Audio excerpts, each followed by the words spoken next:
I sure can. So if you don't want this movie spoiled, keep scrolling. No Exit is about a girl named Darby who is in a detox facility, and she escapes the facility upon hearing that her mother is in the hospital. On her way to see her mom, she gets stuck in a snowstorm and stranded at a visiting center with 4 strangers. So we have Ed, who is an ex-Marine, Sally, who is a nurse, Ash, and then Lars, who very quickly proves to be a fucking weirdo. Darby goes outside and finds that there is a little girl kidnapped in a van. She goes back inside and is trying to act calm, and very quickly over a card game finds out that the van belongs to Lars. So at this point, I'm like, wow, I'm upset. That was predictable. Darby tells Ash and they plan to ambush Lars. However, Darby then goes outside to get the little girl and pulls the tape off her mouth, and the little girl says, "Where are the men who kidnapped me?" And then Darby sees Ash coming outside with Lars. So they both kidnapped her together. Ash tells Darby that he is going to kill her if she then informs the other 2 people. Meanwhile, the little girl whose name is Jay escapes the van and runs into the woods. During this, Darby and Ash get into a fight where Ash unknowingly loses his keys and Darby takes them.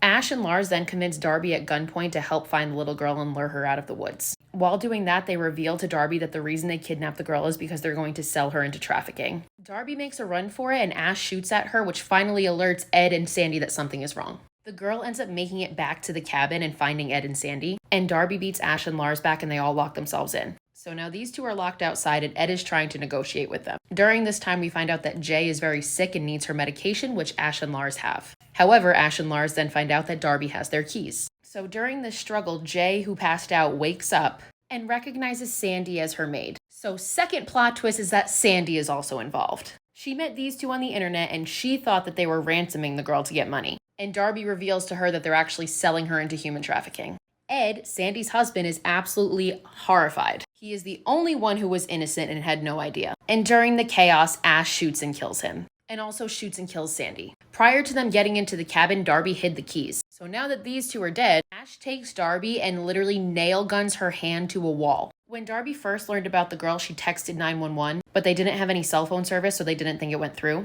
But at this point, we learn that it did go through and police are on the way. While literally nailed to the wall, Darby ends up revealing where she hid the keys to Ash. Ash gives Lars the gun and tells him to watch Darby and Jay while he goes to get the keys. Darby then tells Jay to turn off the lights. While the lights are off, Darby pulls the nail out of her hand with a hammer and ends up attacking Lars and taking the gun. At this point, Ash comes back and his only weapon is the nail gun. Jay attacks him and he accidentally shoots a nail into Lars's head. They also revealed earlier that they're foster brothers, by the way. So while he's focusing on that, Darby and Jay make a run for it to her car. Ash tries to take Lars outside, but Lars slips in their blood and the nail goes into his head and he dies. Ash goes out to finish the job, but the cops show up. Darby goes to shoot Ash and the cops shoot her. And then Ash kills the cop. A fight ensues between the 2 of them again, and Darby ultimately ends up stabbing Ash in the throat with a screwdriver, finally killing him, and calls for help on the cops' radio. And Darby and Jay make it out alive.